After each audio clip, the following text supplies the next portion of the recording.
जो thick formula होता है वो इजीली ऑयली स्किन पे भी स्टे करता है, वो ऑयली स्किन के लिए ही ज़्यादा अच्छा रहता है। तो जो लोग लिक्विड फाउंडेशन से अवॉइड करते हैं ऑयली स्किन वाले, वो इजीली मिस रोज भी ले सकते हैं, मेबेलिन की अर्बन क्रीम अर्बन कवर ले सकते हैं। इसमें से आप कोई भी फार्मूला लेते हैं। हंडी बेस थोड़ा सा थिक फार्मूला है, थोड़ा सा यूज़ करने में ट्रिकी है, ये हमारा मीडियम फार्मूले में आ जाती है जो डर्माएक्स है। इसके अलावा जो इजल कॉस्मेटिक्स के पोर्ट हैं बहुत ज़्यादा बटरी हैं, ईजी टू अप्लाई है, यूज़ है। इसके अलावा जो हमारी यहाँ पर मिस रोज की आ जाती है या फिर मेबेलिन की आ जाती है, तो अप्लाई करने में बहुत ही ज़्यादा ईजी होते हैं। ठीक है, आप कोई भी फार्मूला ले सकते हैं ईजीली। आप पार्टी मेकअप पे, कैजुअल मेकअप पे, किसी भी स्किन टाइप का, किसी भी एज का मेकअप आप कैजुअली घर में ईजीली आपको यूज़ करने में ज़रा सी भी मुश्किल नहीं आएगी। ये थोड़ा सा ट्रिकी है लेकिन बाकी आप इजीली यूज़ कर सकेंगे। ठीक है, तो आई होप कि ब्राइडल बेस के अलावा जो कैजुअल और पार्टी मेकअप के लिए ये ब्राइडल बेस का कोर्स कर रहे थे, बेसिस का कोर्स कर रहे थे, उनको भी आसानी हो गई होगी। मिलेंगे इंशाल्लाह नेक्स्ट क्लास में। अपना बहुत सारा ख्याल रखिएगा। अल्लाह हाफिज़। हाथों की हल्की सी हीट जो मिलती है ना, उससे जो इसकी ब्लेंडिंग होती है, इस पर जो शाइन आती है वो आपके सामने है। ये देखिए, ऐसी ही शाइन इस पर आएगी जब आप। अस्सलाम वालेकुम जी, क्या हाल चाल है सबका? ठीक ठाक है। Welcome back to my channel KN creation. Base के कोर्स की आज लास्ट क्लास है। आज की क्लास में मैंने आपको क्रायोलन से 2 प्रोफेशनल बेसिस बनाना बतानी है, ब्राइडल बेस, मॉडल बेस। ये आपको डुई फिनिश चाहिए, तो आपने क्रायोलन को किस तरह से 2 प्रोफेशनल मेथड में यूज करना है। अब जो ब्राइडल बेसिस भी है ना, वो भी बहुत ज्यादा डुई और ग्लोसी फिनिशिंग होती है, तो आपने क्रायोलन को किस तरह से 2 मेथड में यूज करना है। चले जी स्टार्ट करते हैं अपने मेथड नंबर 1 से। तो प्रोफेशनली आपने मेथड नंबर 1 में किस तरह से अप्लाई करना है, आपको क्रायोलन के साथ चाहिए कोई भी liquid foundation. Liquid foundation is totally up to you कि आप किस ब्रांड के साथ काम कर रहे हैं। मैक ले रहे हैं, फिट मी ले रहे हैं, टार्ट भी ले सकते हैं। एमएम की फाउंडेशन बहुत ज्यादा इस टेक्निक में यूज होती हैं। इसके अलावा एस्टी लंडन और गैब्रिनी, इन दोनों को भी आप इस टेक्निक में यूज कर सकते हैं। अच्छा, अब आपने करना है कि अपनी स्किन को, अगेन बार बार मैं हर क्लास में बता रही हूँ, अपनी स्किन को प्रेप करना नहीं भूलना।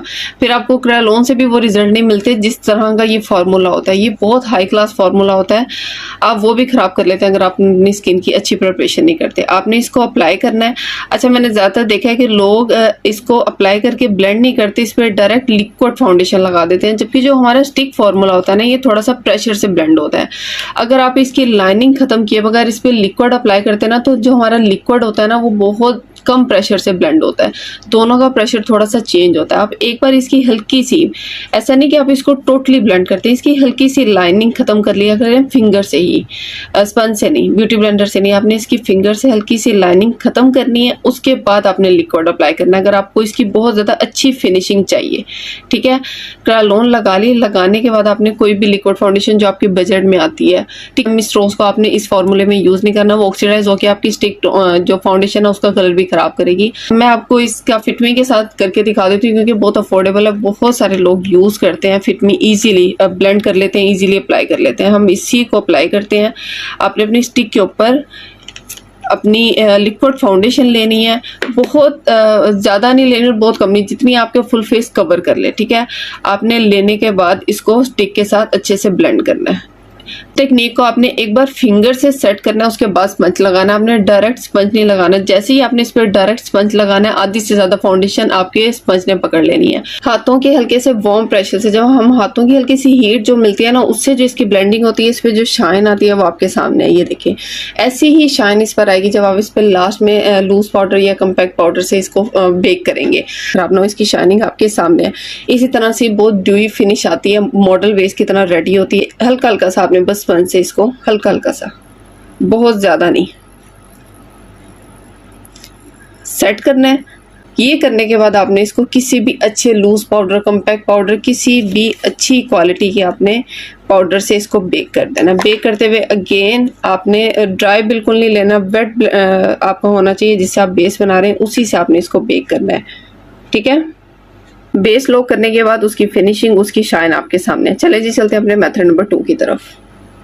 स्किन को मैंने अच्छे से प्रेप कर लिया, रेडी कर लिया। मेथड नंबर 2 में अगेन आपको चाहिए क्रायोलन। क्रायोलन से ही हमने काम करना है, तो बेस हमारी क्रायोलन ही होगी। क्रायोलन को आपने अप्लाई करना है, अपने फेस पे करेक्ट करना है, कंसील करना है। मतलब कि जो पहले स्टेप है उनको आपने किसी भी बेस में अवॉइड नहीं करना। जब आप फुल कवरेज कर रहे हैं, मॉडल बेस कर रहे हैं या ब्राइडल बेस कर रहे हैं, आपने इन चीज़ों को अवॉइड नहीं करना, इग्नोर नहीं करना। ठीक है, उसके बाद आपने इसको हल्का सा स्पंज से ब्लेंड करना है। बहुत ज़्यादा प्रेशर से नहीं, बिल्कुल ज़ीरो प्रेशर से आपने इसको लाइनिंग ख़त्म करनी है। प्रेशर के साथ मैंने इसकी लाइनिंग ख़त्म कर ली है। उसके बाद आपको चाहिए कोई भी aqua base. Krylon one of the best है, ठीक है। क्रेलोन का अगर आप एक्वा कलर ले सकते हैं, आपने वो लेना है। क्रिस्टीन है, ग्लैमरस है, आप जिसका भी अफोर्ड कर सकते हैं। आपने एक्वा बेस लेनी है, उसको आपने अप्लाई करना है पेंट की तरह। मैंने अपनी प्रीवियस सभी वीडियोस में आपको बताया कि आपने एक्वा बेस के अच्छे रिजल्ट लेने हैं तो आपने किस तरह से उसको पेंट की तरह अप्लाई करना है, सेपरेट करना है।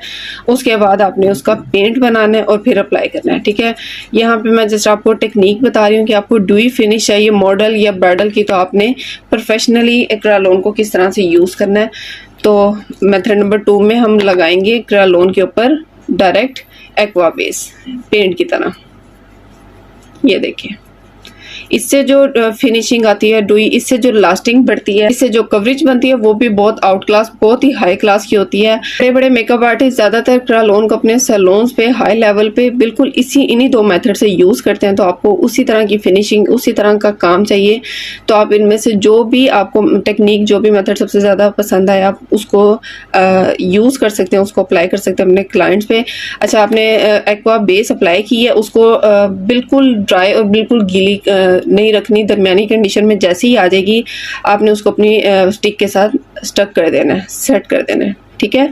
और जैसे ये बिल्कुल ड्राई हो जाएगी तो आपने इसको लॉक लाजमी करना है किसी भी लूज या कॉम्पैक्ट पाउडर से अच्छी क्वालिटी के, ठीक है। आपने उसको लॉक कर देना है। इसकी फिनिशिंग, इसकी लास्टिंग, इसकी लुक, कवरेज बहुत आला होगी। जिस तरह से पहले हमने टेक्निक यूज़ की थी उसमें बहुत ज़्यादा शाइनी थी, जैसे जैसे टाइम गुजरेगा ये लॉन्ग लास्टिंग सबसे ज़्यादा, उसके अलावा ये शाइन भी देगी, ग्लॉसी इफेक्ट देगी। बिल्कुल इस टाइप की जो बेसिस होती हैं क्रेयोन को यूज़ करके इन्हीं मेथड से इस तरह की कवरेज, इस तरह की लुक क्रिएट की जाती है, ठीक है। तो ये थे क्रेयोन को 2 प्रोफेशनल मेथड में यूज करने के तरीके। हाई क्लास, हाई लेवल के जो सैलून्स होते हैं, हाई लेवल के जो मेकअप आर्टिस्ट होते हैं, बिल्कुल इन्हीं 2 तरीकों से क्रेयोन को अपने सैलून में यूज करते हैं।